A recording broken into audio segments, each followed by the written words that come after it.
कृषि दर्शन कृषि दर्शन कृषि दर्शन कृषि दर्शन कृषि दर्शन कृषि दर्शन। नमस्कार, कृषि समाचार में आपका स्वागत है। मैं हूं आपके साथ अनामिका पांडे। आइए देखते हैं आज कृषि समाचार में क्या है खास। राज्य सरकार ने धान अधिप्राप्ति के लिए बनाई नई नीति। इटकी के मलटी गांव में पशु स्वास्थ्य जांच शिविर का आयोजन। एक मुलाकात सफल किसान के साथ। अब समाचार विस्तार से। इस बार राज्य सरकार ने पिछले वर्ष की धान खरीद नीति में बदलाव किया है। पिछले साल धान खरीदना, उसका भुगतान करना, बिल बनाना, मिल तक धान पहुंचाना और वहां से तैयार चावल को एफसीआई गोदाम तक पहुंचाना, ये सारे काम लैंप्स और पैक्स के जिम्मे थे। इस साल लैंप्स और पैक्स को सिर्फ धान खरीदने की जिम्मेदारी देने का प्रस्ताव तैयार किया गया है।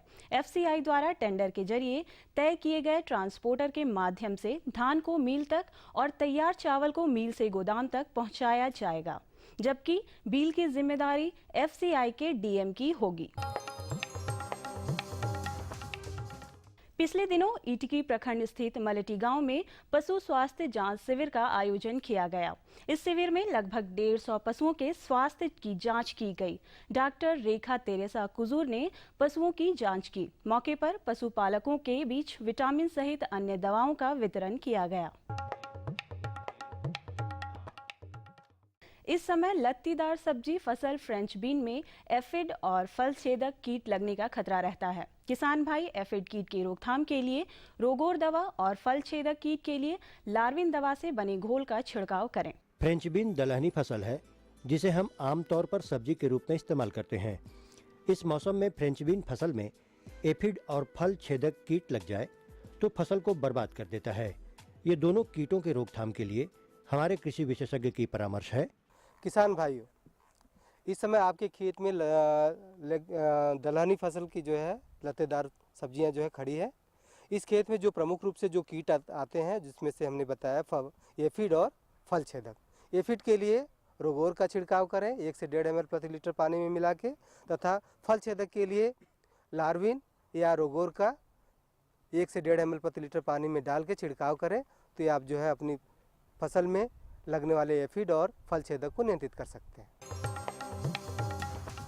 जो किसान लत्तीदार सब्जी फसल लौकी की खेती करना चाहते हैं, वो इस फसल से बेहतर उपज प्राप्त करने के लिए स्वर्ण स्नेहा, अर्का बहार और संकर किस्मों में वरद नामक उन्नत प्रभेदों का चयन करें। ये जाड़ा, गर्मी, बरसात सभी मौसम के लिए अनुकूल है। किसान भाई लत्तीदार सब्जी फसल लौकी की खेती करना चाहते हैं तो इसके बेहतर उत्पादन के लिए वैसे उन्नत प्रभेदों का चयन करें जो अच्छी उत्पादन क्षमता के साथ साथ सहज उपलब्ध भी हो। इस संबंध में ICAR केंद्र पलांडू के विशेषज्ञ धनंजय कुमार बताते हैं। किसान भाइयों, अगर आपको लौकी लगाना है तो लौकी का जो है उन्नत किस्म जो है हमारे अनुसंधान केंद्र पलांडू द्वारा भी विकसित किया गया है। स्वर्ण स्नेहा करके किस्म है जिसको कि जाड़ा, गर्मी, बरसात आप तीनों मौसम में लगा सकते हैं। उसके अलावा अर्का बहार करके है जिसका कि बीज हमारे केंद्र में उपलब्ध है। उसके अलावा अगर आप संकर किस्म लगाना चाहते हैं तो माहिको कंपनी का बरद करके है जिसका कि हम लोग टेस्ट किए हैं, वो अच्छा होता है। उसके अलावा जो भी संकर बीज बनाने वाली कंपनी है, अगर आप उसका लगाए हैं तो उन किस्मों का भी प्रयोग आप कर सकते हैं। अपने राज्य में धान कटाई के लिए ज्यादातर किसान हंसिया का ही इस्तेमाल करते हैं। किसान भाई इस काम के लिए नवीन हंसिया का इस्तेमाल कर सकते हैं। ये साधारण हंसिये की तुलना में 26% मजदूरी की बचत तथा 27% संचालन खर्च में बचत करता है। आज हम आपकी मुलाकात एक ऐसे किसान से करवाने जा रहे हैं जिनकी कई एकड़ खेतों में लहलहाती हुई फसल ही उनकी सफलता का प्रमाण है। आज जिस कामयाब किसान से हम मिलने वाले हैं, उनकी कामयाबी के पीछे उनकी व्यवस्थित कार्य योजना का बहुत बड़ा हाथ है। ये अपने किसी भी फसल की खेती में खेत की तैयारी, बुआई की वैज्ञानिक विधि, उर्वरकों का इस्तेमाल, किस्मों का चयन, सिंचाई, रोग और कीट प्रबंधन सहित तमाम देख रेख पर बहुत बारीकी से नजर रखते हैं। ये संकर बीज हम बना रहे हैं, एडवेंटा कंपनी वाला दिया है, तो पलांडू के माध्यम से भिंडी का संकर बीज तैयार कर रहे हैं और इससे हमको लग रहा है कि 1000 पौधा है, इसमें हमको 4 से 20 से 25 हज़ार रुपया का मुनाफा होगा। और अब एक नज़र राज्य के 5 प्रमुख शहरों के मौसम के मिजाज पर। आज राज्य के 5 प्रमुख नगरों के अधिकतम और न्यूनतम तापमान कुछ इस प्रकार दर्ज किए गए। रांची का अधिकतम तापमान 24 डिग्री सेल्सियस और न्यूनतम 8 डिग्री सेल्सियस।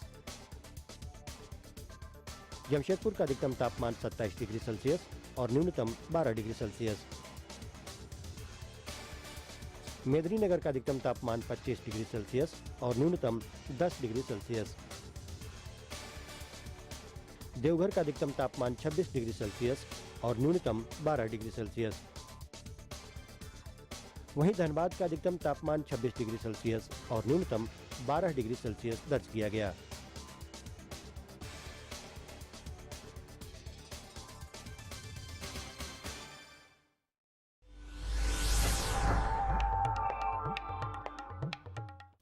और अब मंडी भाव में आइए नजर डालते हैं अनाजों के भाव पर। आज कृषि उत्पाद बाजार समिति पंडरा रांची में विभिन्न खाद्यान्नों के थोक भाव कुछ इस प्रकार दर्ज किए गए। चावल मोटा 1950 रुपए से 2200 रुपए, चावल मध्यम 2500 रुपए से 2700 रुपए, चावल उत्तम 3200 रुपए से 4200 रुपए, गेहूं 1700 रुपए से 2200 रुपए, चना 3700 रुपए से 4000 रुपए, दाल अरहर 5550 रुपए से 7000 रुपए, दाल मसूर 4800 रुपए से 5500 रुपए, दाल चना 3800 रुपए से 4400 रुपए, सरसों तेल 8700 रुपए से 9400 रुपए, चीनी 3300 रुपए से 3400 रुपए, आलू 1200 रुपए से 1500 रुपए और प्याज 1500 रुपए से लेकर 2000 रुपए प्रति क्विंटल रहा। कृषि समाचार में आज इतना ही। अगले दिन अगले अंक में फिर मुलाकात होगी कुछ ताजा तरीन खबरों के साथ। तब तक के लिए दीजिए इजाजत। नमस्कार, जोहार। ये लो और बताओ। बस। अरे ये क्या भैया जी, बस इतनी सी रासायनिक खाद? किसानी छोड़ रहे हो क्या? किसानी नहीं, नादानी छोड़ रहे हैं। मिट्टी की जांच कराई है।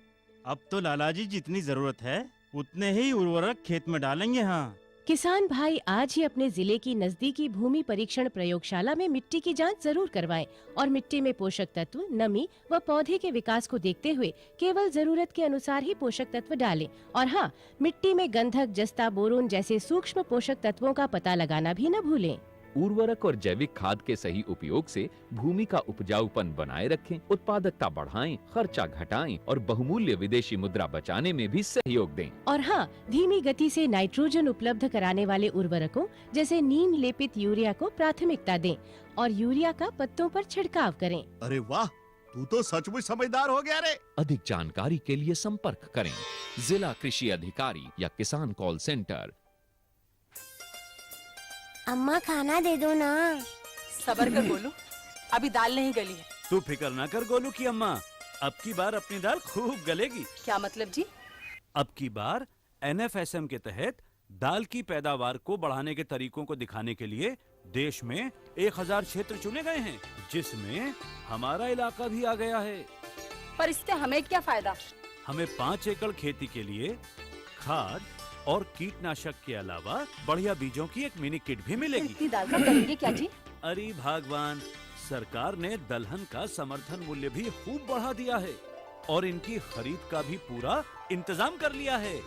इससे आमदनी बढ़ेगी और फिर हमारा गोलू अच्छे स्कूल में जाकर के कृषि वैज्ञानिक बनेगा। हाँ,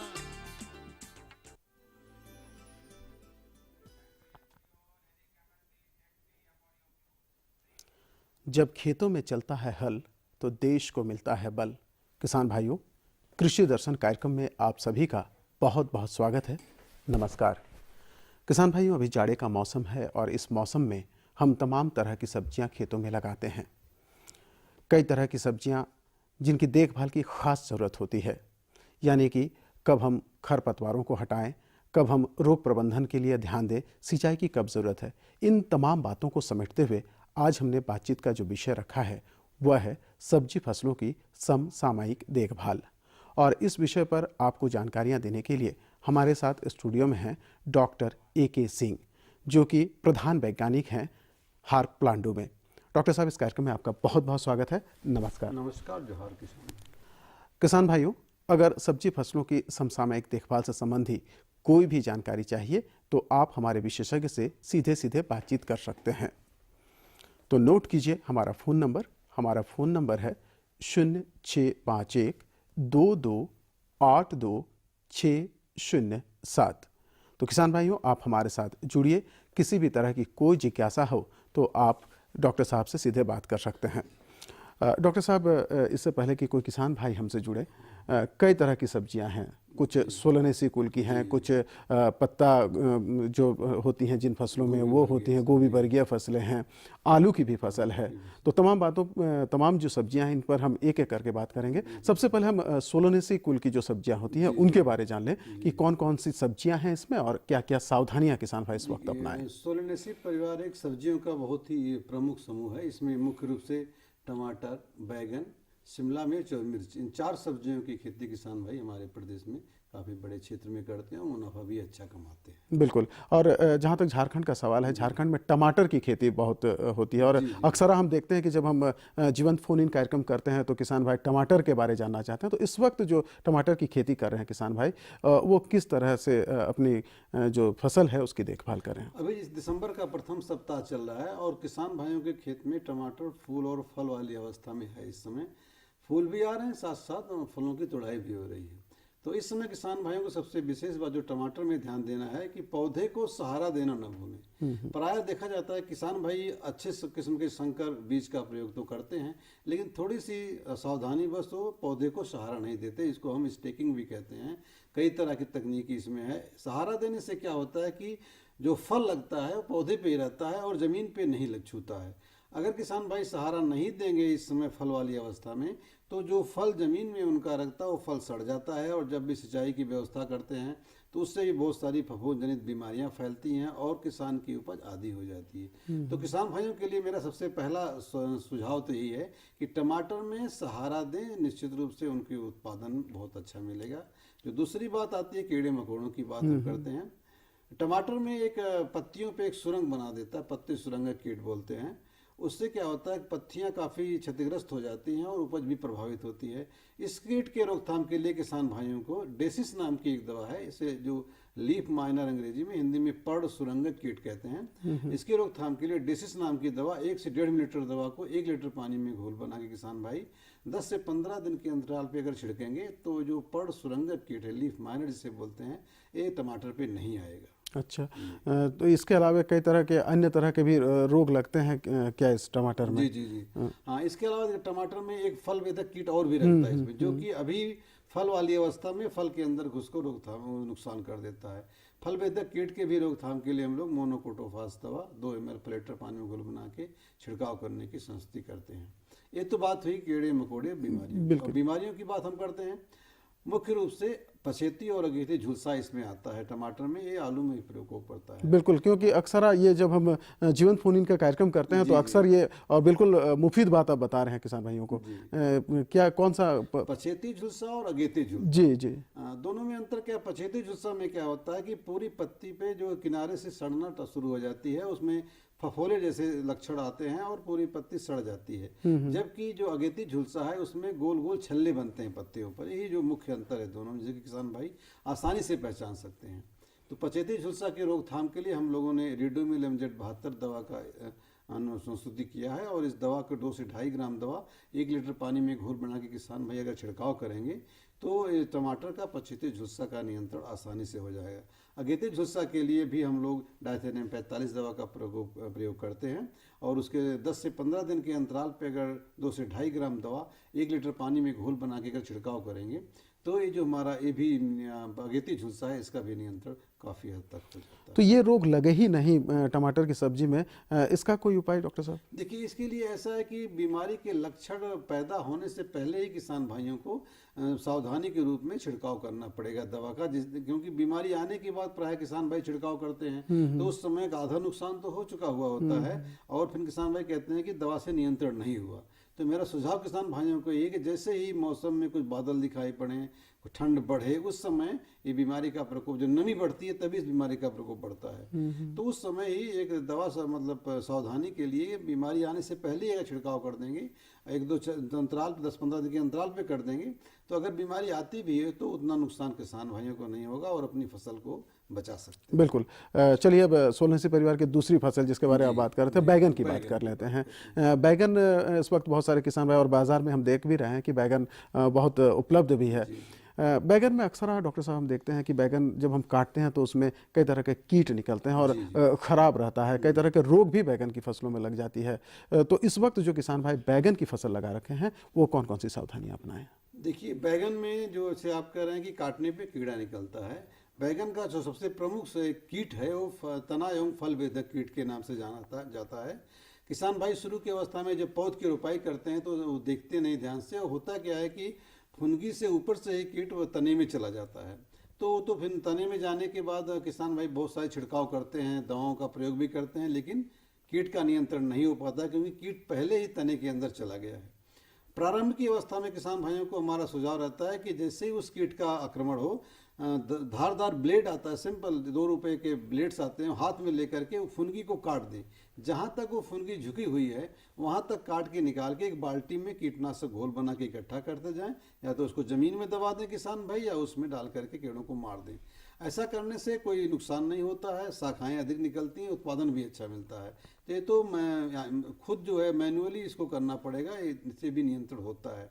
लेकिन एक आजकल एक फेरोमोन ट्रैप्स भी बाज़ार में उपलब्ध हैं जो कि 100 स्क्वायर मीटर में एक ट्रैप लगता है, उसको फंदा नाम से जाना जाता है। उसमें क्या होता है कि उसमें एक तरह से मादा कीट का गंध होता है, उससे नर कीट आकर्षित होकर के उस फंदे में फंस जाते हैं। अच्छा। तो ऐसा फंसने से क्या होता है कि हम लोग प्रजनन को रोकते हैं, मादा कीट के प्रजनन को हम लोग चेक कर देते हैं, उससे भी काफ़ी हद तक इस फेरोमोन ट्रैप से फल एवं तना वेदक कीट का और इससे किसी तरह का नुकसान भी नहीं होता है, प्राकृतिक रूप से बिल्कुल नियंत्रण हो जाता है। इसके बाद भी अगर बात नहीं बनती तो अभी की अवस्था में अगर किसान भाई के खेत में, वैसे जाड़ा के मौसम में इस कीट का प्रकोप कम हो जाता है, स्वतः कम हो जाता है। अगस्त सितंबर में जब रुपाई होती है उस समय बहुत ज़्यादा प्रकोप रहता है, लेकिन चूंकि कीट पहले से घुसा रहता है इसलिए फल को भी संक्रमित कर देता है। अभी जाड़े के मौसम में किसान भाइयों को मेरी सलाह है कि लार्विन नाम की एक दवा आती है, 1.5 मिलीलीटर दवा को 1 लीटर पानी में घोल बना के फूल आने वाली अवस्था पे छिड़काव करें, क्योंकि अगर फल बन जाएगा फिर छिड़काव करेंगे तो फायदा उसका कोई उपाय नहीं है। तो यही है कि फूल आने वाले करने से वो कीट फूल के अंदर, फल के अंदर घुस नहीं पाएगा, क्योंकि फूल में जो वही आक्रमण करता है, जो ही फल बनेगा वहीं से उसका संक्रमण शुरू हो जाता है और उसी में डेवलप करता रहता है, विकास करता रहता है। जब हम फल बाजार से लाते हैं तो उसमें कीट निकलता है, कुछ में छेद करके बाहर भी निकल जाता है, आप देखते होंगे। तो लार्विन दवा का प्रयोग किसान भाई करेंगे तो इस कीट का नियंत्रण कीटनाशक प्रकोप से ऐसे भी इस कीट को नियंत्रण किया जा सकता है। और एक और सुझाव किसान भाइयों के लिए, क्योंकि प्राय देखते हैं किसान भाई फल को तोड़, इसमें कीट रहता है, दिखाई पड़ता है, उसको ऐसे ही फेंक देते हैं। ऐसा करने से वो कीट का फिर वो विकास होने लगते हैं। बिल्कुल। हाँ। तो किसान भाइयों उसको आप गड्ढा 1 मीटर गहरा गड्ढा खोद के चौड़ाई लंबाई अपने हिसाब से रख के और फल डाल के उसमें दबा दें। ऐसा करने से फिर उस कीट का जो विकास होना है तो नहीं हो, वो भविष्य के लिए काफी अच्छा हो जाता है। तो कीट लगे हुए फलों को बाहर न फेंकें और उसको गड्ढे के अंदर ही दबा दें, जिससे कि उस कीट का नियंत्रण भविष्य के लिए भी बिल्कुल। टमाटर की बात हो गई, बैगन की बात हो गई, 2 और फसलों की बात हम इस क्रम में कर लें। एक शिमला मिर्च और जो हमारी हरी मिर्च होती है, जो किसान भाई हरी मिर्च और शिमला मिर्च की खेती कर रहे हैं वो क्या सावधानियाँ अपनाएं? देखिए, हरी मिर्च की खेती भी हमारे प्रदेश में पूरे वर्ष होती है और ये बहुत ही नकदी फसल के रूप में जानी पड़ती है। खासतौर से किसान भाई जो बरसात में इसकी खेती करते होंगे उनको पूरा इसका अनुभव होगा कि अगर किसान भाई 1 हेक्टेयर में खेती करते हैं तो उनको कम से कम 2.5 से 3 लाख का फायदा बरसात के समय में दे के जाता है मिर्चा।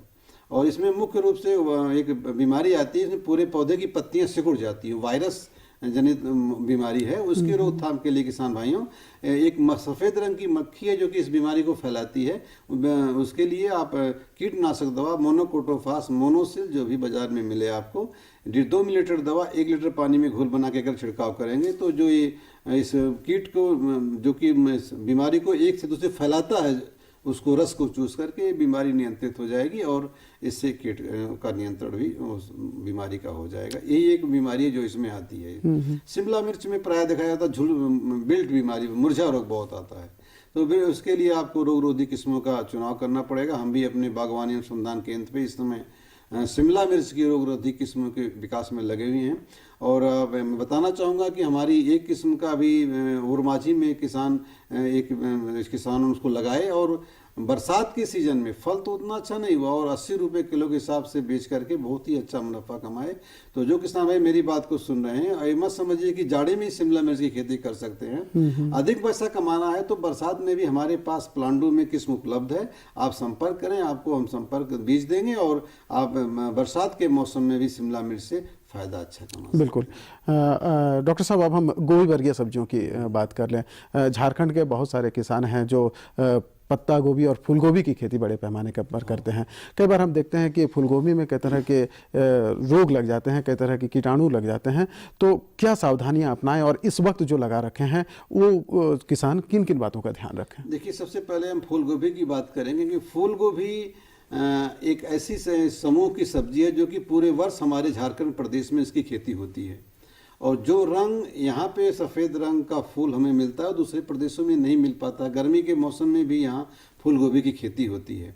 तो फूल गोभी में एक दो किसान भाइयों को हम पहले सलाह दे दें कि कई बार किसान भाई आते हैं हमारे पास, कहते हैं कि हमने तो पौध की रोपाई की लेकिन उसमें फूल नहीं लगा, छोटा फूल लग गया या केवल पत्ती ही पत्तियाँ निकल आई। तो किसान भाइयों, फूल गोभी की किस्में तापक्रम के प्रति बहुत ही सहिष्णु हैं और अगेती, मध्य और पछेती 3 मुख्य समूह इसके अलग अलग हैं और अगेती समूह में भी 2 ग्रुप में बांटा गया है। तो जब भी आप फूल गोभी की खेती करें, सबसे पहले जब भी बाजार से आप या कहीं से बीज खरीदें तो आप ये बोल के लें कि हमको मध्य या पछेती किस्म का जब लगाना है उसका बीज हमको चाहिए। समय के हिसाब से बीजों का चुनाव करें। बिल्कुल। अगर किसान भाई अगेती फूल गोभी को मध्य वाले समय में लगा देंगे या पछेती वाले समय में लगा देंगे तो उनका फूल एकदम छोटा छोटा हो जाता है। उसको बटनिंग कहते हैं। इसे बटन नहीं होता, बटनिंग वर्ड शब्द से उसको हम लोग संबोधित करते हैं और ऐसा लिटरेचर में भी है, किताबों में भी है, तो उसको बटनिंग कहते हैं।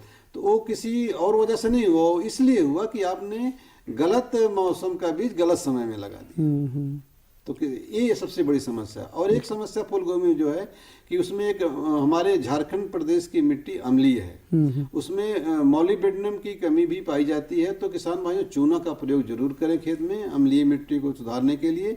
10 से 15 क्विंटल प्रति हेक्टेयर हम लोग संस्तुति करते हैं और मॉलिबेडनम के लिए अमोनियम मॉलिबेडेट का प्रयोग 10 से 15 किलोग्राम प्रति हेक्टेयर की दर से फूल गोभी के खेत में करें। इसके प्रयोग से क्या होता है कि एक झाड़ू की तरह से उसमें पत्तियां बन जाती है, व्हिपटेल बोलते हैं उसको। तो मॉलिबेडनम की कमी से होता है तो उसके ये बीमारी नहीं आएगी, ये सूक्ष्म पोषक तत्व जनित बीमारी है। तो अमोनियम मॉलिडेट का प्रयोग जरूर करें। इसके अलावा फूल गोभी को काटने पे कई बार उसमें भूरे रंग के धब्बे दिखाई पड़ते हैं। बिल्कुल, हाँ। बोरान की कमी से होता है, सड़न भी उसको बोलते हैं। तो बोरान का भी प्रयोग, बोरक्स का प्रयोग भी करें जिससे कि आपकी फूल गोभी की। और डॉक्टर साहब, ऐसा क्यों नहीं कि बेहतर ये हो कि कई जगहों पर तो मिट्टी की जांच भी होती है। हाँ। तो किसान भाई फसल लगाने से पहले मिट्टी की जांच भी करवा सकते हैं। हमारे मतलब झारखंड प्रदेश में भी वो सुविधा उपलब्ध होगी कृषि विभाग में। मिट्टी की जांच कराने से फायदा क्या होता है कि उनको अपनी मिट्टी के बारे में पूरा पता चल जाता है कि इसमें हमारा पोषक तत्व कितना है और कितने की जरूरत है। अगर किसान भाई जैसे नाइट्रोजन की बात हम करते हैं, अगर फूल गोभी में या किसी सब्जी में नाइट्रोजन अधिक डाल देंगे तब भी पत्तियां इतनी बढ़ जाएंगी कि उसमें फूल बनेगा ही नहीं। बिल्कुल। तो मतलब संतुलित प्रयोग न करने से, पत्ता गोभी की बात करें, हमने खुद देखा है अपने अगर किसान भाई केवल नाइट्रोजन युक्त खाद का प्रयोग करते हैं तो पत्ता गोभी का जो बंदा है कभी गठीला नहीं बनता है। पोटेशियम, फास्फोरस दोनों जो मुख्य पोषक तत्व हैं, बहुत रोल है इसमें, योगदान है। जब भी किसान भाई पत्ता गोभी की खेती जो कर रहे हैं, चाहे वो संकर किस्में लगा रहे हैं या सामान्य किस्में लगा रहे हैं, तो खाद का संतुलित प्रयोग करना बहुत जरूरी है। मुख्य पोषक तत्व नाइट्रोजन, फास्फोरस और पोटास तीनों की संतुलित मात्रा जरूर डालें, नहीं तो आपके बंद गोभी का गठीला नहीं बनेगा और बाजार में उसका उचित मूल्य भी नहीं। और संभव हो सके तो मिट्टी की जांच एक बार अवश्य करवाएं। मिट्टी की जांच जरूर कराएं, उससे भी बहुत सारे फायदे होंगे। आपकी मिट्टी में मुख्य पोषक तत्व या सूक्ष्म पोषक तत्व की कितनी मात्रा है ये भी पता चल जाएगा और उससे सूक्ष्म पोषक तत्व का भी प्रयोग किसान भाई करेंगे और उपज उनको अच्छी मिलेगी। फूलगोभी, पत्ता गोभी में कुछ खास रोगों के बारे में आप किसान भाइयों को बताना चाहिए जो इस वक्त लगने की संभावनाएं होती है। फूल और बंद गोभी में एक जो है सुंडी आती है हरे रंग की, जो कि पत्तियों को काट देती है। उस सुंडी को रोकथाम के लिए हम लोग कीटनाशक दवा का प्रयोग करते हैं। उसके लिए बीटी एक जीवाणुनाशक भी, जैविक भी और जीवाणुनाशी भी दवाएं आई हैं। उसका प्रयोग करें किसान भाई। उससे क्या होगा कि जो कीड़ा है जो कि पत्तियों को काटता है, हरे रंग का कीट होता है और उसको दिन में जड़ के नीचे छिपा रहता है और रात में निकल के पत्तियों को काट देता है, तो उसकी रोकथाम इससे, उसको डायमंड ब्लैक माथ कहते हैं अंग्रेजी में, और हरे रंग की वो कीट होता है और वो ऐसे चलता रहता है, तो उसको रोकथाम करना पत्ता गोभी को बचाने के लिए बहुत ही आवश्यक। बिल्कुल। अब हम चलते हैं जो पत्ता वर्गीय सब्जियां जिसमें साग की हम बात करते हैं, जैसे अभी इस वक्त पालक साग की बात करते हैं, मेथी साग की बात कर रहे हैं। जो किसान पालक साग, मेथी साग, सरसों साग या इस तरह की जो साग लगाए हैं वो किन बातों का ध्यान रखें अपने खेतों में? देखिए, जो हमारे जितने भी पत्ते वाले साग हैं, चाहे मुख्य रूप से हम लोग पालक, मेथी काफ़ी बड़े क्षेत्र में करते हैं, इसके अलावा सोया भी कुछ किसान भाई लगाते हैं, और मेथी का तो आप जान ही रहे हैं कि इसका औषधीय महत्व भी बहुत अधिक है। और जो भी हमारे हरे पत्तेदार सब्जियां, साफ सब्जियां हैं, चाहे वो साग के रूप में प्रयोग हो रहे हैं, इनमें आयरन की बहुत प्रचुर मात्रा होती है, विटामिन और मिनरल बड़े प्रचुर मात्रा में होते हैं। चाहे मूली का पत्ता ही क्यों ना हो, उसका भी साग बना के लोग खाते हैं। तो किसान भाइयों, अच्छे स्वास्थ्य के लिए हरे पत्तेदार सब्जियों का सेवन जाड़े के मौसम में बहुत ही आवश्यक है। चाहे पालक, मेथी और जो हमारा दूसरी भी सोया सब्जियां हैं, इनमें ध्यान देना है कि निराई गुड़ाई करना बहुत ही आवश्यक है। जो सामयिक देखरेख की बात हम करते हैं, कीड़े मकोड़ों का प्रयोग इन पत्तेदार सब्जियों में बहुत ही कम होता है, प्राय नहीं के बराबर होता है। समय समय पे खरपतवार अगर किसान भाई खेत से निकालते रहेंगे तो तभी जाके बाजार में उसका मूल्य भी अच्छा मिलेगा, क्योंकि जब आपका उत्पाद में साफ सुथरा होगा तभी बाजार भाव अच्छा मिलेगा। और साथ ही साथ जब खेतों में खरपतवार होते हैं तो जो पोषक तत्व है खरपतवार की ओर चले जाते हैं, जिससे विकास नहीं होता है। तो समय समय पे खरपतवार निकालना और आवश्यकता पड़ने पे नमी बनाए रखना जाड़े के मौसम में बहुत ही जरूरी है। इससे क्या होगा, और समय जब भी आप पत्तेदार सब्जियों की खेती करें, अगर 3-4 बार कटिंग की सिफारिश है उसमें, तो आप समय समय पे उसको कटिंग करते रहें, जिससे कि आपको अधिक मात्रा में उपज भी मिले।